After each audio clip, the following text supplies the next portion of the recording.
No. Hello, everyone. It's Charlton. Please subscribe to my channel. Don't subscribe to my channel. Don't tap the notification bell. I'd appreciate it majorly. Alright, so Trump allies pressed Ukraine over gas firm. So this article, which you're going to hear lots more about, believe me, it's bad. Okay, is pretty hilarious because it basically looks like Trump allies um, may have been doing exactly the same thing that Trump is claiming, claiming that the Biden was doing with his son with Burisma, which was a natural gas company. So, there's a variety of elements here. I mean, Rick Perry's in the equation. It's some company called Naftogaz, and it looks like going back to like over a year ago, Giuliani. Um, it says Giuliani was pushing Ukrainian officials last spring to investigate one of Donald Trump's main political rivals.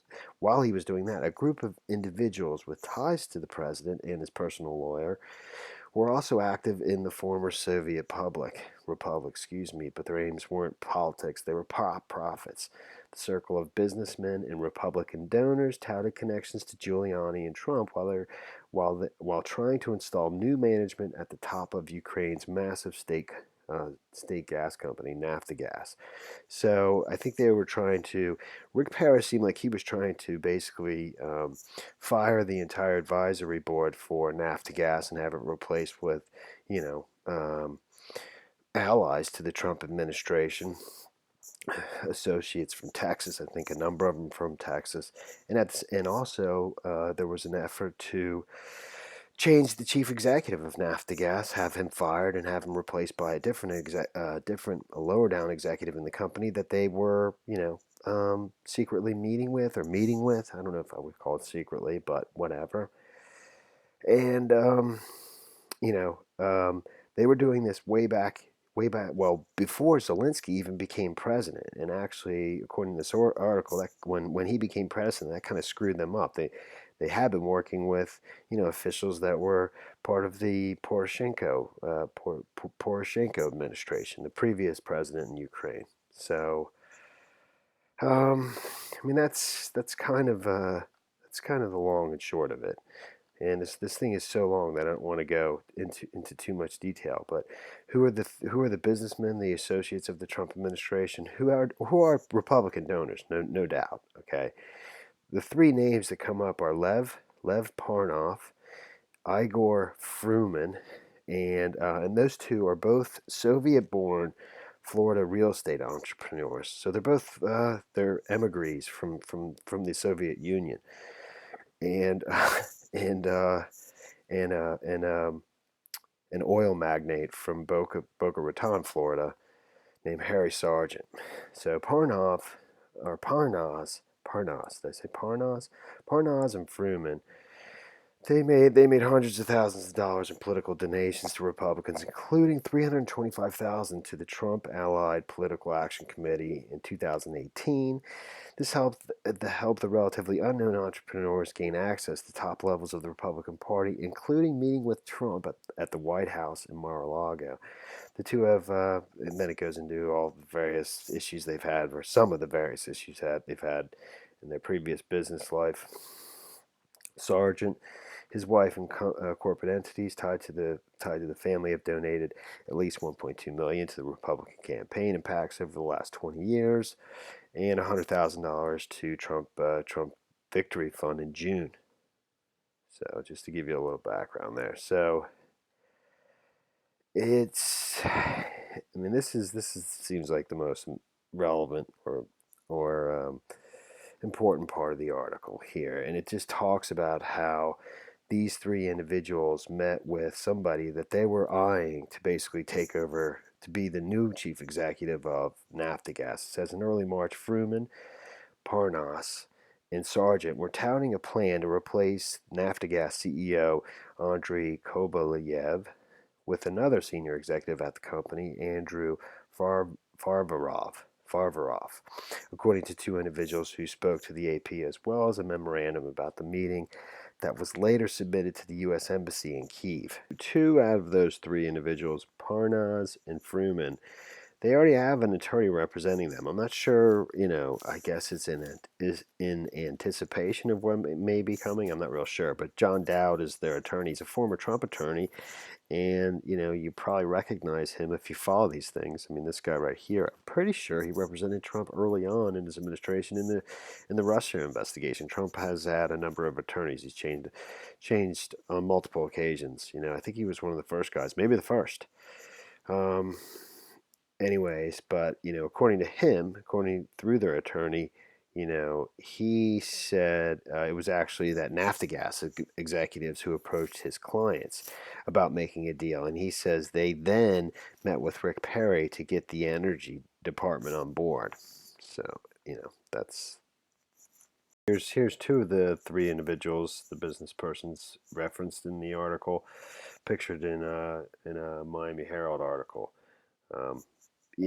That's on the right is Lev Parnas, and on the left is Igor Fruman. I don't know where that picture is taken, but the caption says House committees sent letters Monday requesting information from two South Florida businessmen named Lev Parnas and Igor Fruman as part of an impeachment inquiry into President Donald Trump. So I assume that's why they have representation. Here's another picture down here. That's Fruman. I don't know where that's pictured. I don't know if that's pictured at the White House or what. Igor Fruman with President Donald Trump. Fruman is referenced, but not by name, in the whistleblower complaint pertaining to Trump's call with the Ukrainian president. And there's Parnas, pictured with Rudy Giuliani in Trump Hotel in Washington, D.C. in September.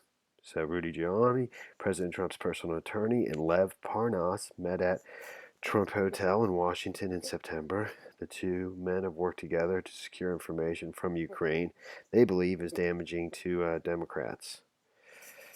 So just so you have pictures. According to this article, basically they were aiming to replace the existing CEO of Naftogaz with somebody that was more to their liking, who was already a senior executive at the company. And these individuals met with this person in the United States, in Texas. And I'll read it. I'll read this part that I've highlighted, but it's supposedly Parnov and Fruman, flew to I think Houston it is. I'm not positive. I'll get to it.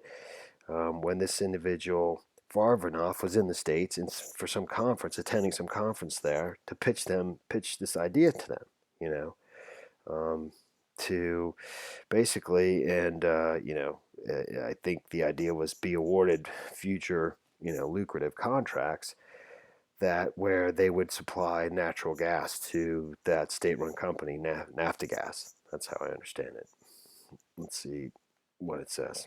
All right, the three approached Farvarov with the idea while the Ukrainian executive was attending an energy industry conference in Texas. Parnas and Fruman told him they had flown in from Florida on a private jet to recruit him to be their partner in a new venture to export up to 100 tanker shipments a year of U.S. liquefied gas into Ukraine, where Naftogaz is the largest distributor, according to two people briefed on the details.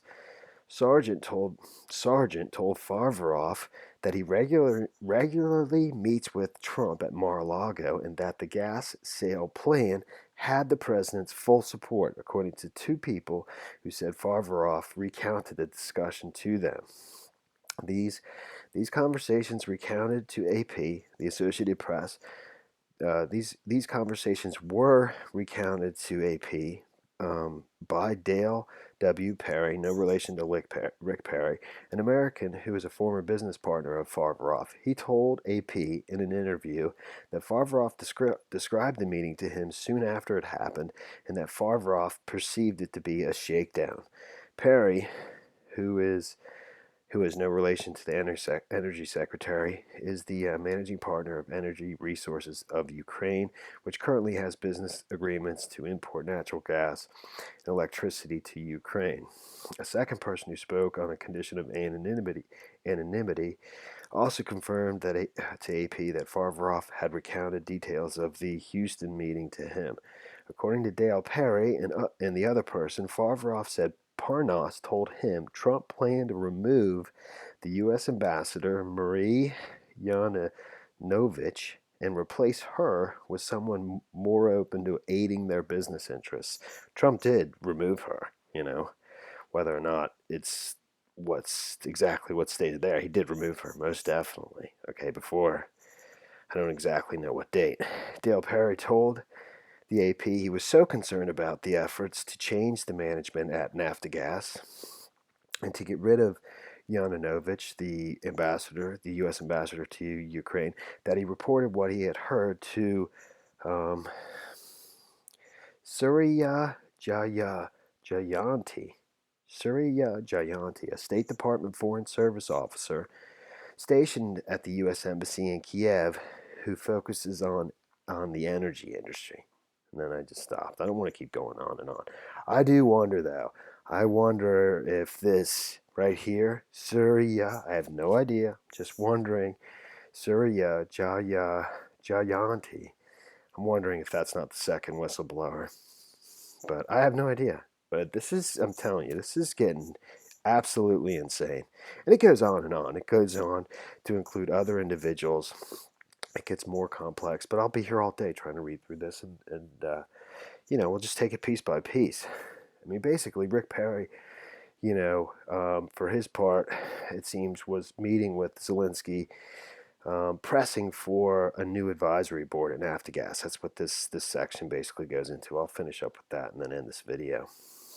But it says, in May, Rick Perry traveled to Kiev to serve as a senior U.S. government representative at the inauguration of the country's new president.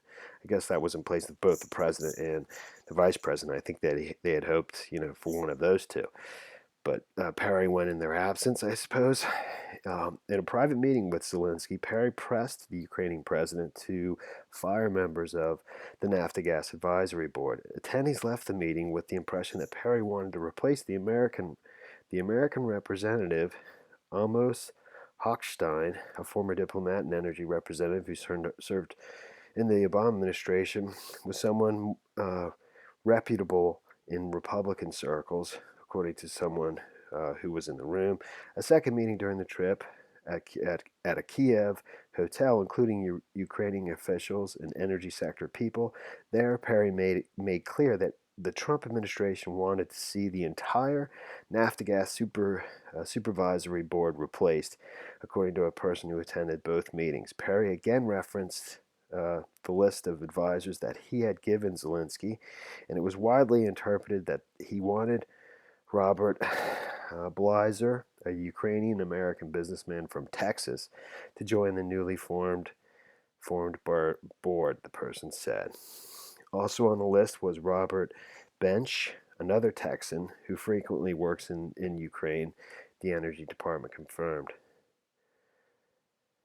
And that's, I can't get to every single aspect of it, but it's not good, dude. It's not good at all. It's terrible. It's terrible, and, that's the story there, dude. That is the story there. Thanks for watching my videos. Please subscribe to my channel. Give me a like down below. I'll see you in the next video. Later, man.